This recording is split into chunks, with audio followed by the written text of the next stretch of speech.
Retornamos, señores, el tema obligado. Stephen Curry ayer anotó 3 puntos. Los Lakers vencieron de manera aplastante a Oklahoma, pero tenemos que hablar primero del contrato. Ni Aisha Curry está en ese de Curry. Oye, tenemos que hablar primero del contrato de Vladimir Guerrero Jr. No coman ansia, que vamos a hablar de eso después de las 1:30.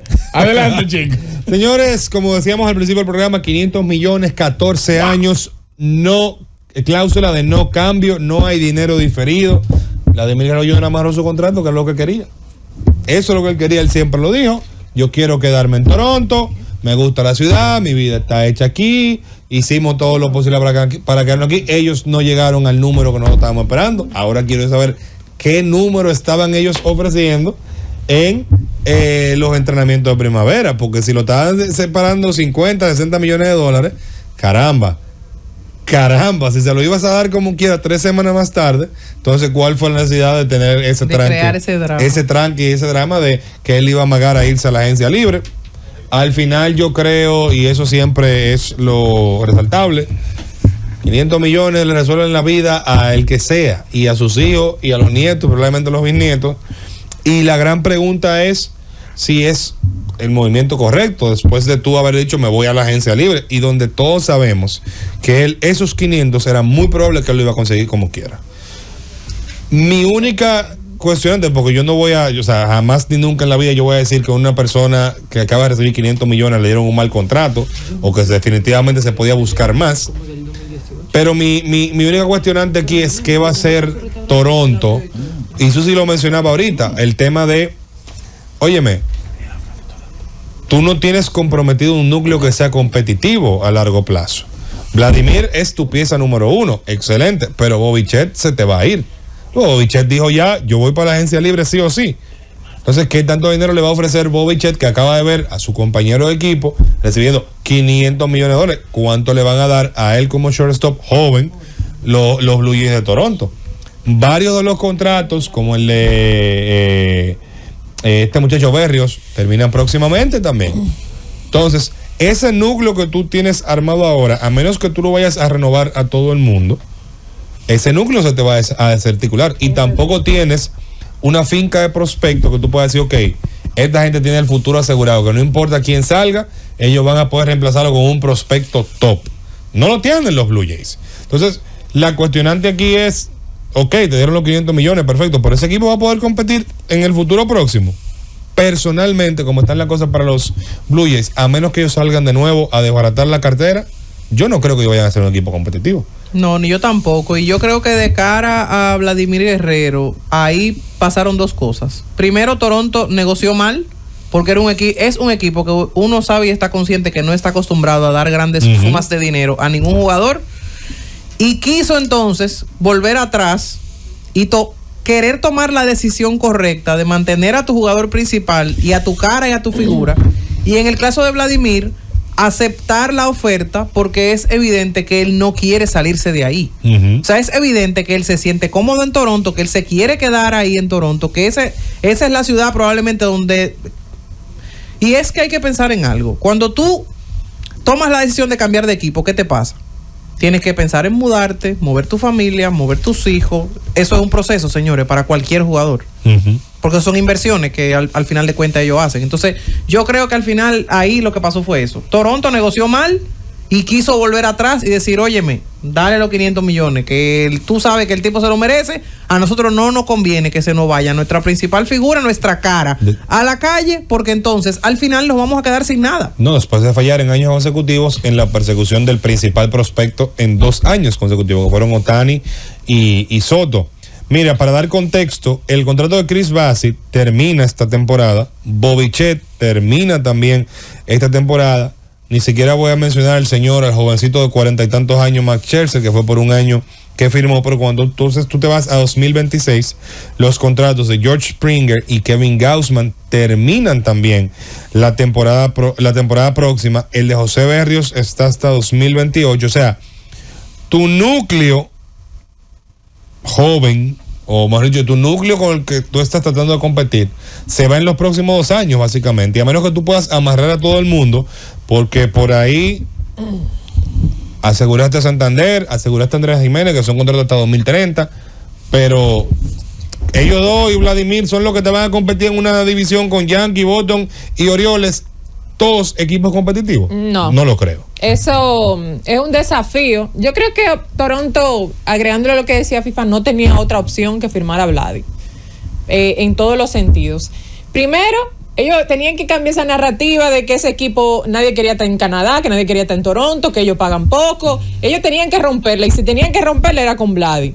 Tenía sentido que la rompieran con Vladi. Ya se ve un equipo diferente que lo está intentando, pero eso solamente beneficia al fanbase, a los fanáticos y a lo que espera el equipo en los próximos 14 años en el tema de tener un líder. Pero en el término competitivo, si siguen con ese mismo núcleo, no. O sea, ahí viene Bo Bichette, que creo que es el próximo. A Bo Bichette no le va.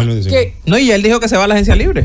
Él aseguró que él se va a la agencia libre. Pero ellos no tampoco creo que le iban a dar un gran dinero. Ellos tomaron ese riesgo con Vladi, y digo riesgo por eso, porque en los próximos 14 años tú pagarle 37.5 millones por año, ¿verdad? Hablando de la cifra no neta, porque hay alguna cosa que se le van agregando y todo eso, aunque no sea un contrato diferido. Pero, ¿qué pasa? Que era lo que yo decía en la introducción, cuando los equipos, es difícil para ellos firmar a jugadores en agente libre si tú no tienes a sus propios jugadores como agente libre o con extensión, si tú no tienes un núcleo fuerte, porque tú estás gastando dinero, pero no quiere decir que tú vayas a ser competitivo, porque tú te quedas con el mismo núcleo. Sí. Ahora, si tú tienes un núcleo competitivo, no importa que tú te arriesgues con un contrato, con un líder, y vender camiseta y todo lo demás. En el caso de Vladi, que no es desmeritando para nada, no sabe el jugador que es y todo eso, tampoco es como llegar a otro mercado que te puede asegurar en el tema de ventas por la novedad una mejoría considerable. O sea, el que era de Toronto y que sigue a Vladimir Guerrero no va a comprar una camiseta nueva de Vladi. Correcto. Va a usar la que tiene toda la vida. Claro. Y en términos de mercado, eso tampoco ahí lo podemos sumar.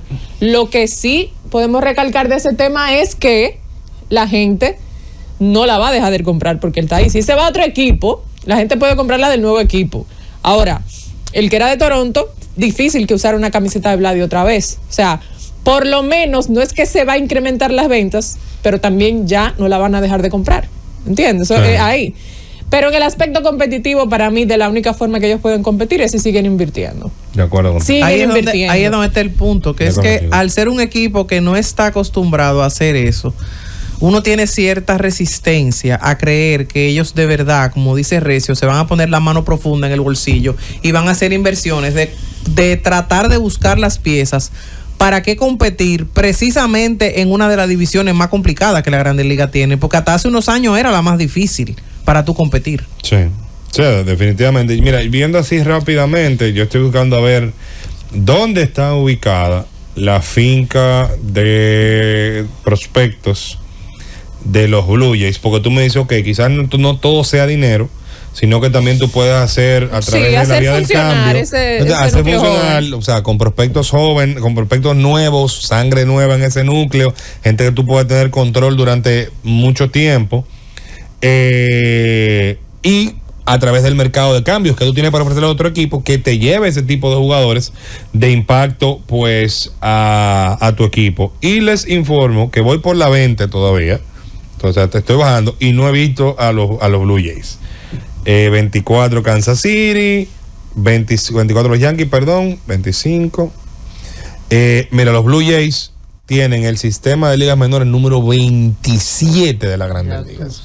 O sea que no es solamente que es malo, sino que solamente hay 3 peores que el de ellos. Que oiga quiénes son. Los Gigantes de San Francisco, que subieron básicamente todo su prospecto y están peleando en la división oeste de la Liga Nacional, están primeros en este momento, de hecho. Los Astros de Houston, que también subieron a sus principales prospectos en el equipo grande, o sea que también tienen que rellenar pues ahí. Y el último equipo son los Angelinos de Los Ángeles. Los Blue Jays solamente tienen una finca mejor que esos 3 equipos y su prospecto dentro del top 100 para 2025, que mejor ubicado está en el puesto número 86, Arjun Nimala, un campo corto. Y después de él aparece uno en el 87, o sea, 2 prospectos solamente dentro del top 100. En el 87 aparece Trey Yesabash, que es un lanzador derecho. Los únicos 2 prospectos dentro del top 100 de Grandes Ligas con el que cuentan los Blue Jays. O sea, no tienes futuro ahora mismo en la finca. Eso puede cambiar fácilmente con cualquier movimiento que tú hagas en la fecha límite de cambio. Si Bobichet no va, si a ti no voy a firmar contigo, tú lo cambias y resuelves con un campo corto mientras tanto. Pero la realidad es que Toronto no tiene con qué competir. No. A corto ni a mediano plazo ahora mismo. ¿Cuál es el plan de Toronto? Porque esa gerencia no ha ganado nada, ni ha hecho absolutamente nada en 10 años. Y tú no puedes pensar solamente en el asunto de Bichette, vamos a decir que como shortstop, y los lanzadores, ¿dónde están? Correcto. Para competir. Porque ellos tienen ahí a quién, a Chris Bassitt y a José Berríos, que son vamos la a decir punta de lanza. que son las dos cartas de triunfo, y voy a hacer comillas, que ellos tienen. Bassitt es agente libre luego de esta temporada, Berríos es agente libre para 2028. O sea, ahí no hay un núcleo que realmente tenga ni la juventud ni el talento para tú hacer al equipo de los Azulejos de Toronto un equipo competitivo. Yo creo que Vladimir se queda, más lo veo por comodidad que por un tema de dinero. Porque yo creo que esos 500 millones lo podía él conseguir en cualquier otro lado, y cuidado si hasta un poquito más. Esos 500 millones para mí estaban asegurados si llegaba a la agencia libre. Sí, eso él lo conseguía en cualquier otro lado. Él se queda porque él quiere estar ahí. No, y crédito a Vladi, que se mantuvo, o sea, lo que él dice de que no va a hablar de eso en los inicios del entrenamiento y que no va a hablar de eso en la temporada, uno sabe que fue de la boca para afuera porque se siguió negociando. Crédito a él que se mantuvo en eso, que antes de eso él dijo que había tenido ofertas y demás, y él de cierta forma le puso presión a los Azulejos de que pudieran llegar a esas cifras redondas del tema de la extensión. Crédito a Vladi, porque es la misma situación que pasó con Soto. A Soto nunca le importó lo que toda la gente dijera. Él se mantuvo hasta el tiempo esperado. Vladi no va a la agencia libre, pero es prácticamente lo mismo, porque es su último año y todo eso. Y yo creo que crédito a él, porque se mantuvo ahí, no se desesperó y le otorgó cierta presión a los Azulejos cuando dijo que no iba a hablar de ese tema, sabiendo uno que eso se negocia, ¿verdad? No, y todavía sale un video diciendo, no, yo no sé extensión contra eso. Cuando ya todo el mundo sabía que eso estaba ya, nada faltaba que él firmara. Sí, yo no sé de eso, mi agente es el que sabe. Pero ojalá que por ellos no tener un equipo en el que ellos puedan invertir para ser competitivos, no se convierta el salario de Vladi en un elefante blanco, como lo ha sido el de Mike Trout, como lo fue el de Giancarlo Stanton en los Marlins, que posteriormente pasa a los Yankees. Y hay un millón de ejemplos que podemos dar. Muchísimos. El último contrato de Albert Pujols también se convirtió hay muchos. en eso. Señores, Anthony Rendón. Sí. Anthony Rendón, el peor contrato en la historia de la humanidad del béisbol. ¿Ha sido el de Anthony Rendón? No, pero por Dios, vamos a bajarle. No, ha sido el de peor. Jason Hayward? No, pero que la cantidad de dinero que le dieron a Rendón fue mayor que Hayward. Bueno, pero estamos hablando del peor. No, el peor es el de Rendón. Por mucho, todavía por encima del de Hayward, porque Hayward tuvo un año bueno de ese contrato y después entre el grupo de años malos tuvo uno decente también. Rendón no ha tenido uno con los angelinos. Wow, qué locura. Uno no ha tenido con los angelinos. Entonces, volvemos a la discusión. O sea, usted no puede hablar que una gente que le dieron 500 millones de dólares se desesperó. Es una locura. ¿Y el de Chris Bryant? El de Chris Bryant también es malísimo, pero no llegó a 200 es el de Bryant. Pero wow. Fue 100 y pico largo. Hay muchos. Sí, hay muchísimos contratos malos. Hasta el de Javier Baez. Oye, Chris Bryant no pudo batear ni siquiera en Colorado. En Colorado no batió Chris Bryant. Mucho le murió el talento en el bate y en el guante entonces. Entonces, en términos generales, yo estoy de acuerdo contigo, FIFA, eso no fue dinero, fue la comodidad del no tener que movilizar y cambiar su vida de un país a otro, porque también tenemos que recordar que Canadá es los Blue Jays son el único equipo que está fuera de los Estados Unidos.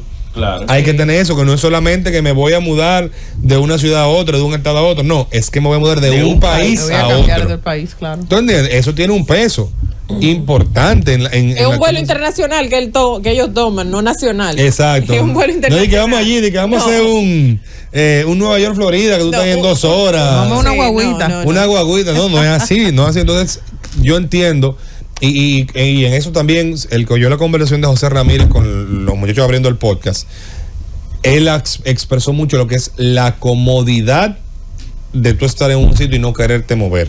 Y más cuando toda tu vida gira en torno a ese sitio. Porque en el caso de Vladimir, ya él tiene una hija pequeña. Claro. ¿Entiendes? Ya él tiene. En el momento donde hay familia, ya ahí la película cambia totalmente. Claro, o sea, ya tú dices, ok, sí, yo me puedo buscar más dinero, me voy a dejar de ganar, ¿qué? 25, 30, 50, 60, 100 millones de dólares. Pero quizás esos 100 millones de dólares, frente a un contrato de 500 y para lo que tú estás viviendo, no sean lo suficientemente fuertes para moverte. Por eso digo, hablar de que se desesperó, él podía buscarse más, es incómodo. Cuando todos sabemos ciertamente que él podía buscarse más, pero la seguridad de estar con el equipo que él firmó, que si él tiene una gran carrera es seguro que le van a retirar su número. El tema, y eso habló mucho el Shapiro, el GM de los Blue Jays, habló mucho de eso, de legado, de que para él los jugadores de legado son aquellos que se ponen una camiseta de un equipo y terminan su carrera con ese equipo. Pues él tiene la oportunidad de tener eso. Y Si no es deja lo que de realmente ser él buen quería. dinero, señor. Y no deja de Estamos ser hablando buen de dinero. 35 millones Sí, de no, dólares. no. Y no solamente eso, el mayor contrato en la historia, tanto en dinero como en años, para un primera base. Superando tanto a Pujols como al venezolano, wow, se me fue el nombre Miguel de la historia. Cabrera. A Miguel Cabrera. Superándolos a ambos. O sea que tampoco, y superándolo por mucho a ambos. Que tampoco fue que él cogió 3 cheles. Claro. Ahora, viendo el tema ahora que tú mencionas el tema de los contratos y demás, Ohtani, Soto y Vladimir, en ese mismo orden, no necesariamente está en el orden de los mejores jugadores, a excepción de Ohtani. No, pero al revés, es Soto o Tani. Soto, Ohtani y Vladimir, no está. No, para nada. O sea, si tú lo comparas en el término de... El 2 es el 1. Y el uno dos. es Sí, el 1 en este caso vendría siendo como el 5. o el 4. Y el 3 vendría siendo como el En el 13, o en el 13 fue que por ahí. apareció. Sí. En el 13 fue que apareció. No, y le preguntaba entonces ahora que Vladimir ya aseguró quién se convierte en el principal agente libre de cara a la próxima temporada. Para mí el nombre es Kyle Tucker. Tiene que ser Kyle Tucker. Para mí, o sea, cuando tú ves el grupo de nombres, Kyle Tucker es un pelotero de $300 millones. Tiene que ser Kyle Tucker y ahí hay que ver qué tan profundo puede tener el bolsillo el equipo de los Cachorros para mantenerlo, o si él también tomaría la decisión de explorar la agencia libre, porque yo creo que ese muchacho puede ser atractivo para cualquiera que quiera tener un pelotero así. Nunca está de más el usted contar con un pelotero. ¿Quién es la gente de Kyle Tucker? ¿Eso lo estoy jugando? ¿Eso Sí, lo estoy porque jugando? eso es importante. Porque ¿Eso tiene su él, influencia? porque él es también subvalorado. Es Claro. subvalorado. Para mí es subvalorado. La gente que a veces ni sabe quién es Kyle Tucker. Sí, yo te lo Excel sé. Sports Management, que son las mismas personas que que manejan a Dansby Swanson. Miren. Swanson consiguió un dinerito bueno con Chicago. Bueno, él tiene tiempo todavía de cambiar su agente.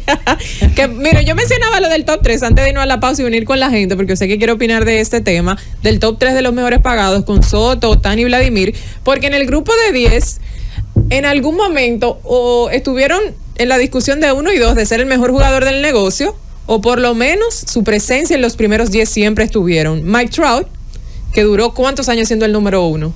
Y si no era el número 1, era el número 2. Y Casi después 10. estaba en el top 5. Casi 10. Mike Trout está en el puesto número 4 con el tema de los contratos, 426. En el quinto, uno que estuvo segundo porque Mike Trout coincidió con él, Mookie Betts. No, espérate. 365. No, termina. Para yo decir No, una no, cosa. en un Estoy momento- viendo los clientes de Excel. No. Ok. Que no son es poca ese- cosa los clientes de Excel. Espérate. Vamos allá. Aaron Judge, que está por lo general siempre dentro de los primeros 5. Es difícil sacarlo de los primeros 5, los 360 millones que le dieron los Yankees. Manny Machado, este no es su mejor momento, pero sí estuvo dentro de las mejores discusiones en el tema de la posición y todo eso.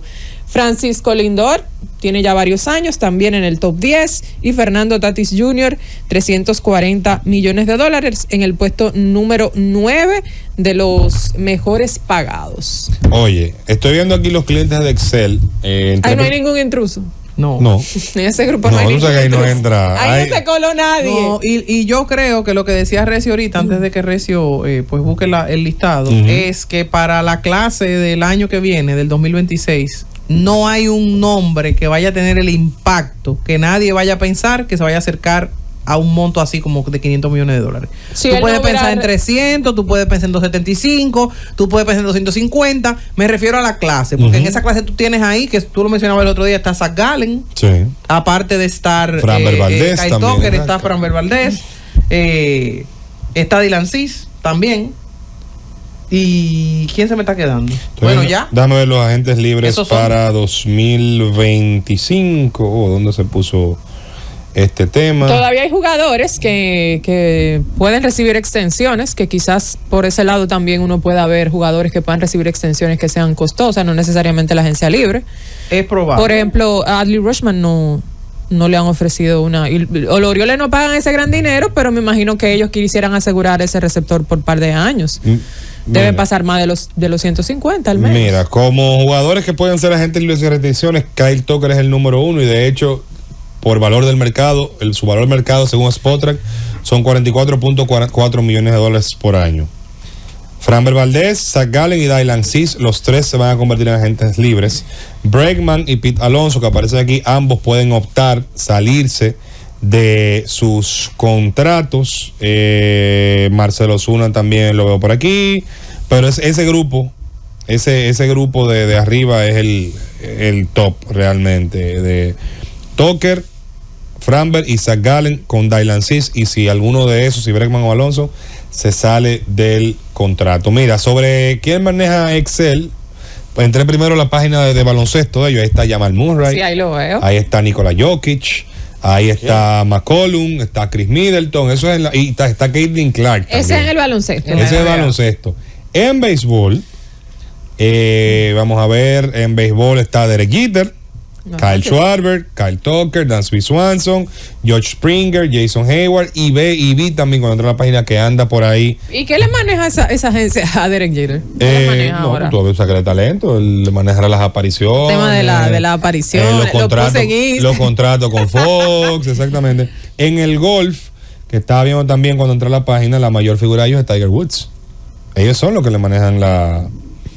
no, pero tiene su pe gordo, tiene su pe gordo. No son Juan Recio, representación de legales. Señores, nos vamos a una pausa y regresamos con más de Z Deportes.